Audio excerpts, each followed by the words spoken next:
Online learning, get better result.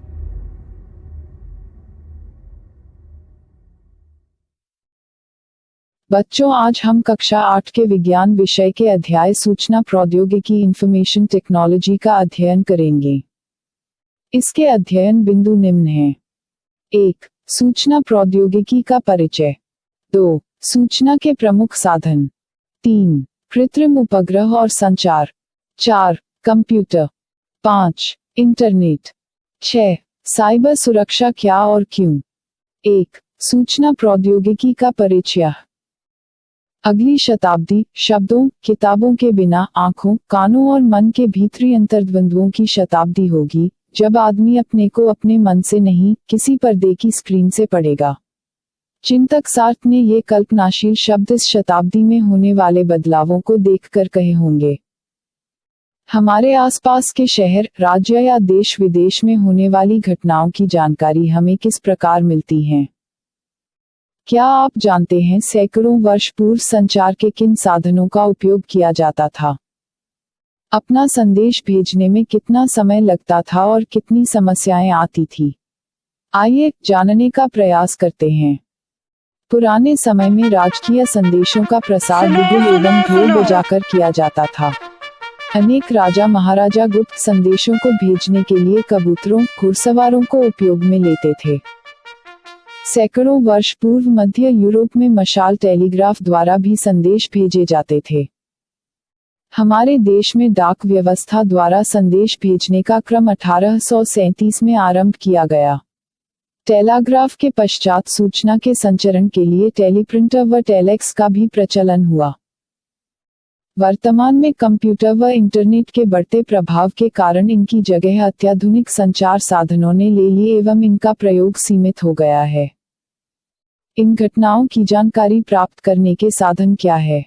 क्या हमें सुदूर स्थानों पर होने वाली घटनाओं की जानकारी शीघ्रता से हो जाती है या इसमें काफी समय लगता है?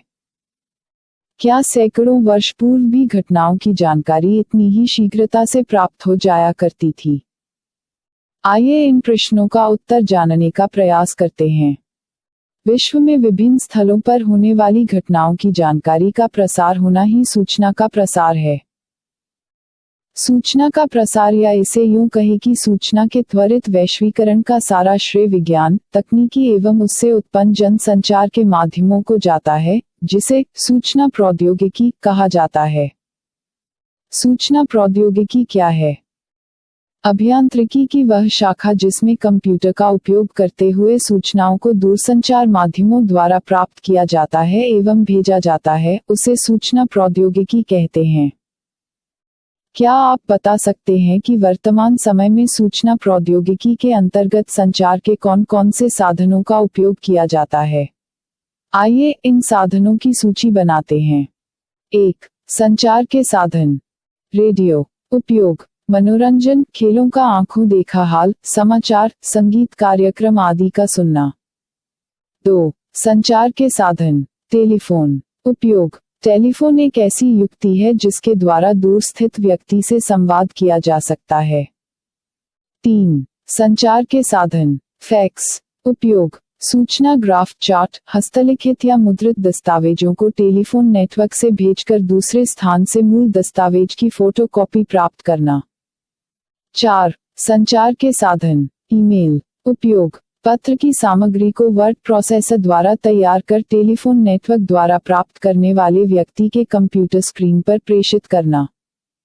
5. संचार के साधन। टेलीविजन उपयोग, इसके द्वारा चलते फिरते चित्र एवं ध्वनि दोनों ही हम तक पहुंचाए जाते हैं। सूचना प्रौद्योगिकी में प्रयुक्त उक्त संचार के साधनों का वर्तमान समय में अत्यधिक उपयोग हो रहा है। यह कहना अतिशयोक्ति नहीं होगी कि उक्त संचार के साधनों के बिना वर्तमान समय में मानव जीवन की कल्पना भी नहीं की जा सकती है। क्या आप जानते हैं कि सूचना प्रौद्योगिकी के अंतर्गत कौन-कौन से सूचना संचार के साधन आते हैं? आइए जानने का प्रयास करते हैं। संचार के विभिन्न साधनों जैसे टेलीविजन, फैक्स, टेलीफोन आदि के द्वारा संदेश विभिन्न संचार उपग्रहों के माध्यम से एक स्थान से दूसरे स्थान पर भेजे जाते हैं। यदि आपको यह वीडियो अच्छा लगा तो इसे लाइक करें, साथ ही अन्य के साथ शेयर करें एवं अन्य अध्यायों के वीडियो देखने के लिए सब्सक्राइब करें। 2. सूचना के प्रमुख साधन। रेडियो संचार का एक बहुत ही शक्तिशाली एवं प्रभावशाली साधन रेडियो है। यह एक ऐसा साधन है जो अदृश्य विद्युत चुंबकीय तरंगों के रूप में संदेशों को एक स्थान से दूसरे स्थान तक भेजता है। यह मनोरंजन, खेलों का आंखों देखा हाल, समाचार, संगीत कार्यक्रम आदि को सुनने का बहुत बड़ा साधन है। पुलिस की गाड़ियों, दमकल गाड़ियां, वायुयान चालक, अंतरिक्ष यात्री, जलयान चालक रेडियो द्वारा भू केंद्रों के साथ संपर्क बनाए रखते हैं। भारत में रेडियो प्रसारण की शुरुआत सन 1927 में हुई। सन 1937 में इसे ऑल इंडिया रेडियो नाम दिया गया और 1957 में यह आकाशवाणी के नाम से प्रसिद्ध हुई। रेडियो तरंगे प्रकाश तरंगों की ही भांति होती है। इनमें केवल आवृत्ति का अंतर होता है। आवृत्ति का अर्थ है कोई वस्तु एक सेकंड में कितनी बार कंपित होती है। इसे हर्ट्ज में मापा जाता है। रेडियो प्रसारण के लिए प्रयोग में लाई जाने वाली रेडियो तरंगों को 3 भागों में बांटा जाता है। 1 medium wave, 2 short wave, 3 ultra short wave. Telephone. वस्तुतः टेलीफोन ग्रीक भाषा का शब्द है। टेली का अर्थ दूर और फोन का अर्थ है ध्वनि, अर्थात ध्वनि को दूर स्थान तक भेजना। अलेक्जेंडर ग्राहम बेल ने सर्वप्रथम इसका आविष्कार किया। हमारे देश में टेलीफोन का प्रवेश 1882 में कोलकाता, मुंबई एवं चेन्नई के टेलीफोन एक्सचेंज की स्थापना के साथ हुआ। समय के साथ साथ टेलीफोन की कार्यप्रणाली में और विकास हुआ। स्वतंत्रता के समय भारत में लगभग 82,000 टेलीफोन कनेक्शन थे, जो बढ़ते बढ़ते 2015 तक लगभग 970 मिलियन तक पहुंच चुके हैं। सन 1960 में इलेक्ट्रॉनिक एक्सचेंज का प्रादुर्भाव हुआ। फलस्वरूप सब्सक्राइबर ट्रंक डायलिंग एसटीडी सेवा की शुरुआत पहली बार लखनऊ और कानपुर के बीच 1960 को प्रारंभ हुई।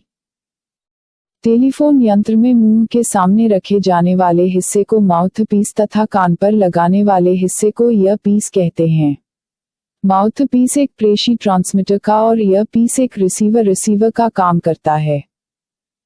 क्या आप बता सकते हैं कि वर्तमान युग में किस किस प्रकार के टेलीफोन का उपयोग किया जा रहा है? आइए जानने का प्रयास करते हैं। आधुनिक टेलीफोन में अनेक सुधार हो चुके हैं। पूर्व में केवल एक व्यक्ति से एक बार में केवल एक व्यक्ति या तो सुन पाता था या बोल पाता था। एक बार बोलने के बाद दूसरे व्यक्ति का बोलने का नंबर आता था।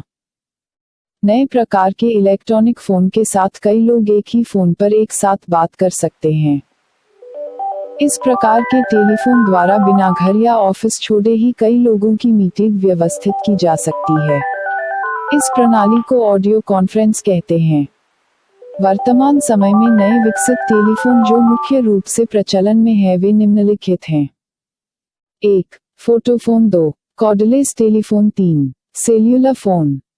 सैटेलाइट फोन वे फोन है जो सामान्य मोबाइल फोन स्मार्टफोन के समान दिखाई देते हैं। ये फोन पृथ्वी के भूस्थिर कक्षाओं के चक्कर लगा रहे भू उपग्रहों से संपर्कित किए जा सकते हैं। ऐसा सामान्य मोबाइल फोन से हम नहीं कर सकते हैं। सेट फोन का उपयोग ऐसे दूर दराज इलाके में भी किया जा सकता है जहां कोई सामान्य नेटवर्क प्रदाता का कवरेज क्षेत्र न हो। इन फोनों का उपयोग दूर दराज के क्षेत्र में किए जाने वाले विभिन्न अभियानों या प्राकृतिक त्रासदी के समय अन्य दूर संचार के साधनों के फेल हो जाने पर भी किया जा सकता है। वर्तमान में जिन मोबाइल फोन का उपयोग कर रहे हैं वे एक प्रकार से सेल्यूलर फोन हैं जो मुख्यतः 4 तकनीक GSM, CDMA, DAMP-3S और PDCS तकनीक पर कार्य कर रहे हैं। क्या आप जानते हैं सैकड़ों वर्ष पहले इंसान संचार के किन साधनों का उपयोग करता था? उसे अपना संदेश भेजने में कितना समय लगता था और कितनी समस्याएं आती थी? आओ जानने का प्रयास करते हैं। फैक्स सूचना प्रौद्योगिकी की एक महत्वपूर्ण उपलब्धि है जिसके द्वारा ग्राफ, चार्ट, हस्तलिखित या मुद्रित दस्तावेजों को टेलीफोन नेटवर्क द्वारा एक स्थान से दूसरे स्थान तक इस प्रकार भेजा जा सकता है। जैसे प्राप्त करने वाले सिरे पर मूल प्रति की फोटोकॉपी मिल रही हो। फैक्स शब्द अंग्रेजी के फैसिमिली शब्द से निकला है। फैसिमिली शब्द लैटिन भाषा का शब्द है जिसमें फैस का अर्थ है बनाना तथा सिमिली का अर्थ है उसी के समान। फैक्स प्रणाली का आविष्कार 1843 में स्कॉटलैंड के अलेक्जेंडर बेल द्वारा किया गया। फैक्स प्रणाली के प्रचालन उपयोग में दिनों दिन तेजी से वृद्धि होती जा रही है। फैक्स उपयोग के क्षेत्र में निम्नलिखित कुछ सेवाएं सम्मिलित हैं। 1. विज्ञापन क्षेत्र, एजेंसी व उपभोक्ता के बीच ग्राफिक्स का आदान प्रदान। 2. शेयर मार्केट और वैज्ञानिक सेवाएं। 3. प्रशासनिक सेवा के संदेशों और निर्देशों का प्रेषण। 4. प्रशासनिक अभियांत्रिकी आंकड़ा। 5. ऊर्जा उद्योग में अनेक प्रकार के दस्तावेजों का प्रेषण। टेलीविजन। टेलीविजन संचार का एक ऐसा साधन है जिसमें चलते फिरते चित्र और ध्वनि दोनों ही हम तक पहुंचते हैं। इसकी सहायता से विश्वभर की घटनाओं का आंखों देखा हाल हम तक पहुंचता है। 26 जनवरी 1926 को जॉन लागी बेयर्ड ने विश्व का सफल टेलीविजन प्रेषण ब्रिटेन में करके दिखाया। हमारे देश में 15 सितंबर 1959 को दिल्ली में टेलीविजन सेवा आरंभ हुई। मुख्य रूप से टेलीविजन दो प्रकार के होते हैं, श्यामश्वेत ब्लैक एंड व्हाइट एवं रंगीन कलर्ड। कार्यक्रम के प्रसारण केंद्र से ध्वनि एवं चित्र दोनों को विद्युत चुंबकीय तरंगों में बदलकर प्रसारित किया जाता है। ये तरंगे टेलीविजन प्रसारण एंटीना से चारों ओर फैल जाती है और चलती हुई हमारे टेलीविजन के एंटीना से टकराती है। टेलीविजन एंटीना से ये तरंगे हमारे घर में लगे टेलीविजन द्वारा फिर से ध्वनि एवं चित्रों में बदल जाती है। टेलीविजन सेट में एक ट्यूनर परिपथ, एम्पलीफायर, डिटेक्टर परिपथ, पावर सप्लाई, पिक्चर ट्यूब एवं लाउडस्पीकर आदि अवयव होते हैं। पिक्चर ट्यूब को सामान्य भाषा में पर्दा कहा जाता है। पर्दे पर प्रकाश संवेदी पदार्थ के लगभग 2 लाख बिंदु होते हैं। रंगीन टेलीविजन कैमरे में 3 इलेक्ट्रॉन ट्यूब होती हैं, जिनके अंदर ऐसे दर्पण लगे होते हैं जो कैमरे में आने वाले प्रकाश को 3 भागों में विभक्त करते हैं। टीवी को मैन्युअल तरीके से नियंत्रित करने के साथ साथ रिमोट कंट्रोल द्वारा भी नियंत्रित किया जा सकता है। रिमोट कंट्रोल एक छोटा सा आयताकार डिब्बा होता है जिसमें लगे बटनों को दबाने से अदृश्य तरंगे उत्पन्न होती है जो टेलीविजन द्वारा प्राप्त कर ली जाती है। वर्तमान युग में अत्याधुनिक टेलीविजन प्रचलन में आ गए हैं जैसे flat TV, LCD TV, liquid crystal display TV, LED TV, light emitting diode TV, curve TV, smart TV आदि। प्रसारण की विकसित तकनीकों में केबल टीवी एवं डीटीएच डायरेक्ट टू होम सेवा बहुत प्रचलित है।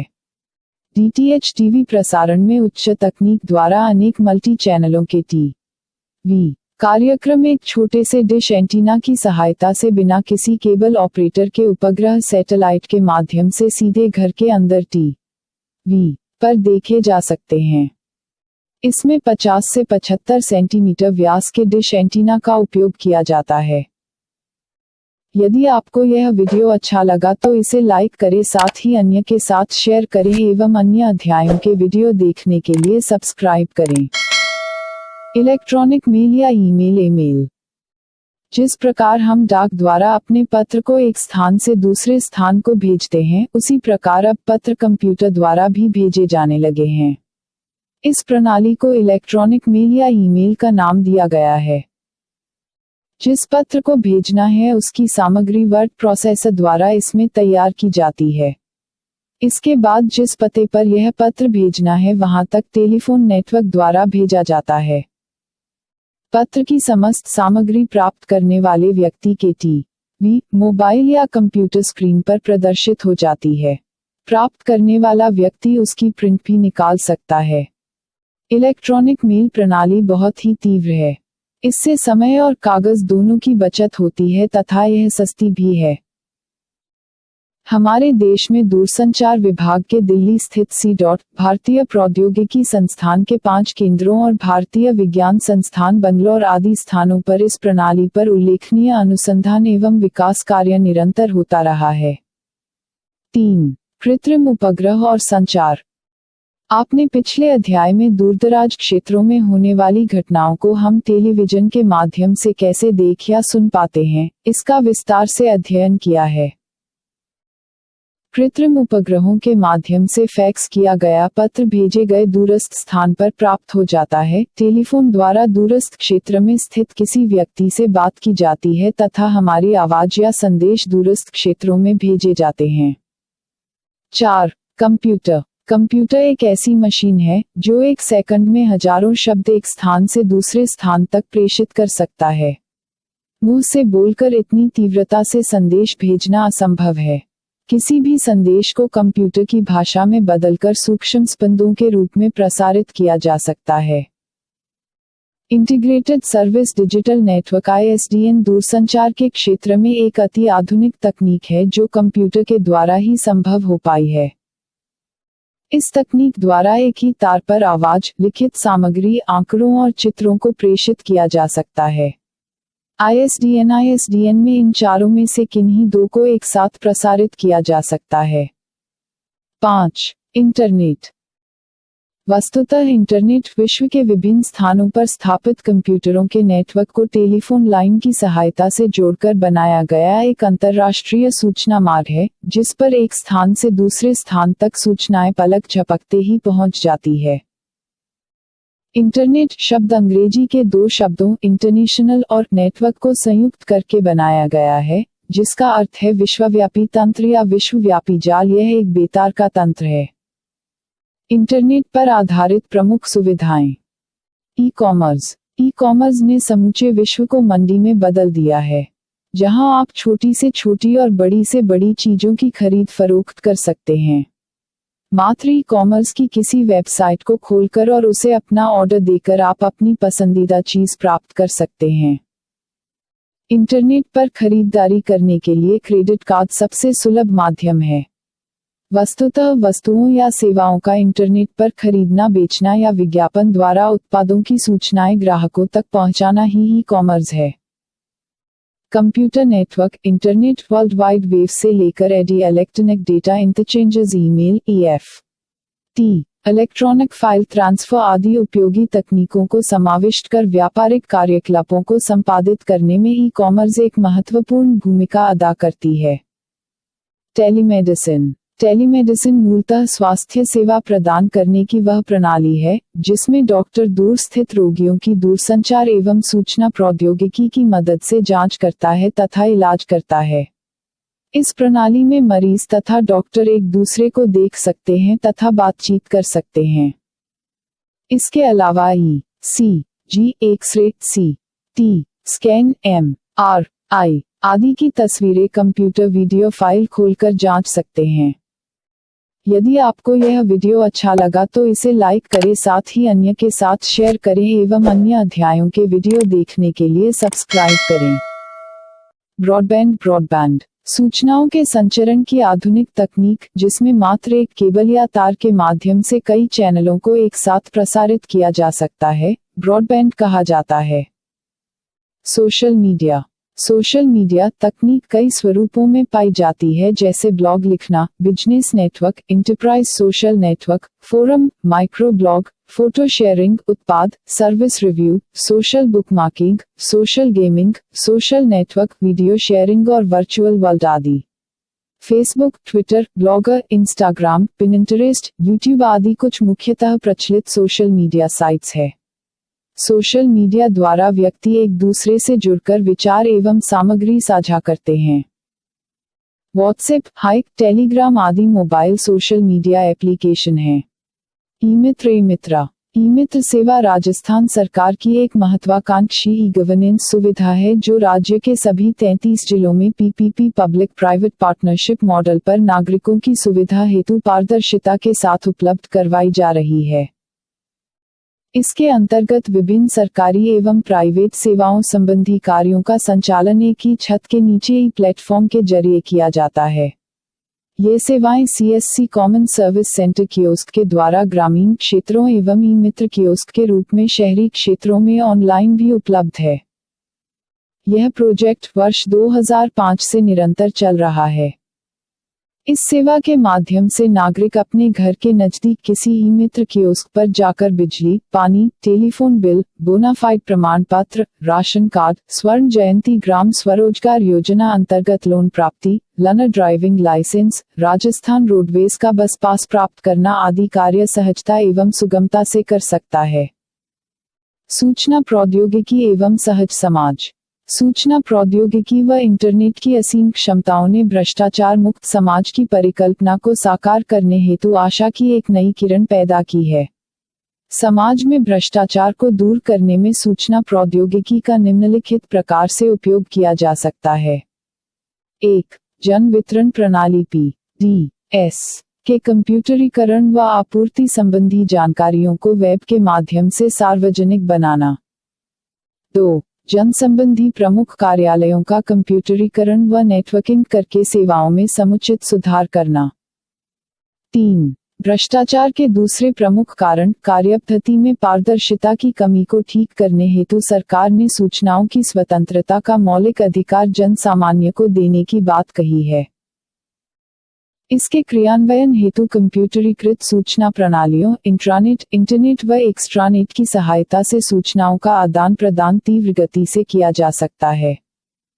4. भ्रष्टाचार की प्रवृत्ति पर काबू पाने व सूचना प्रौद्योगिकी का समुचित प्रयोग करके स्वच्छ व पारदर्शी शासन देने हेतु इलेक्ट्रॉनिक शासन की बात हमारे देश की सरकार कर रही है। 5. बैंकिंग प्रणाली में सूचना प्रौद्योगिकी के समावेश ने अभूतपूर्व परिवर्तन कर न केवल ग्राहक सेवा में सुधार किया है, अपितु वित्तीय घोटालों व भ्रष्टाचार पर भी प्रभावी ढंग से अंकुश लगाया है। 6. आम जनता से संबंधित कार्यालयों जैसे आयकर, केंद्रीय उत्पाद व सीमा शुल्क, जल, विद्युत, शहरी निकाय, ड्राइविंग लाइसेंस, राशन आदि को पेपरलेस कार्यालयों में बदलकर इस प्रौद्योगिकी की सहायता से स्वच्छ, पारदर्शी एवं अल्पव्ययी बनाया जा सकता है। 6. साइबर सुरक्षा क्या और क्यों? साइबर सुरक्षा को सूचना तकनीकी की सुरक्षा भी कहा जा सकता है। यह विविध कंप्यूटर नेटवर्क, महत्वपूर्ण व गोपनीय प्रोग्राम और डाटा के अनाधिकृत पहुंच अनऑथराइज्ड एक्सेस को रोकता है।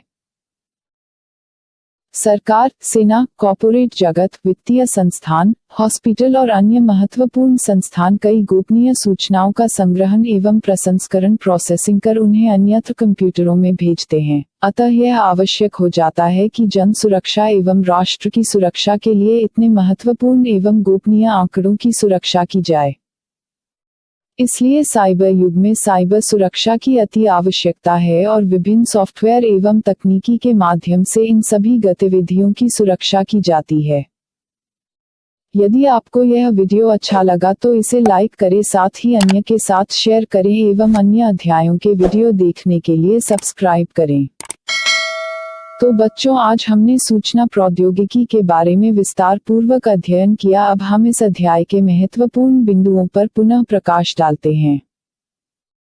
सूचना प्रौद्योगिकी अभियांत्रिकी की वह शाखा जिसमें कंप्यूटर का उपयोग करते हुए सूचनाओं को दूर संचार के माध्यमों द्वारा प्राप्त किया जाता है एवं भेजा जाता है। सैकड़ों वर्षों पहले दूर संचार के साधनों के अंतर्गत कबूतरों, घुड़सवारों, ढोल एवं बिगुल बजाने आदि का प्रयोग किया जाता था। रेडियो संचार का एक बहुत ही शक्तिशाली व प्रभावशाली साधन है, जो अदृश्य विद्युत चुंबकीय तरंगों के रूप में संदेशों को एक स्थान से दूसरे स्थान तक भेजता है।